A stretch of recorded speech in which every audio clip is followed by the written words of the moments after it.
لا تحزن إن الله معنا لا تحزن إن الله معنا۔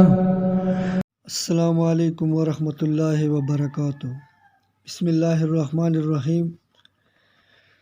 جو کوئی یہ چاہے کہ اس کی دعا اللہ کی بارگاہ میں قبول ہو اور اس کی ہر جائز مراد جلد سے جلد پوری ہو جائے تو اسے چاہیے کہ وہ نماز عشاء کے بعد نہایت شوق و توجہ کے ساتھ 1000 مرتبہ قرآن پاک کی یہ آیت مبارکہ پڑھے۔ اعوذ باللہ من الشیطان الرجیم، بسم اللہ الرحمن الرحیم۔ وَإِذَا سَأَلَكَ عِبَادِي عَنِّي فَإِنِّي قَرِيبٌ أُجِيبُ دَعْوَةَ الدَّاعِ إِذَا دَعَانِ فَلْيَسْتَجِيبُوا لِي وَلْيُؤْمِنُوا بِي لَعَلَّهُمْ يَرْشُدُونَ۔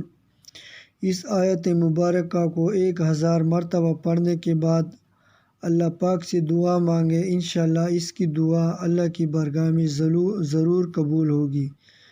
اللہ پاک عمل کرنے کی توفیق دے۔ السلام علیکم ورحمۃ اللہ وبرکاتہ۔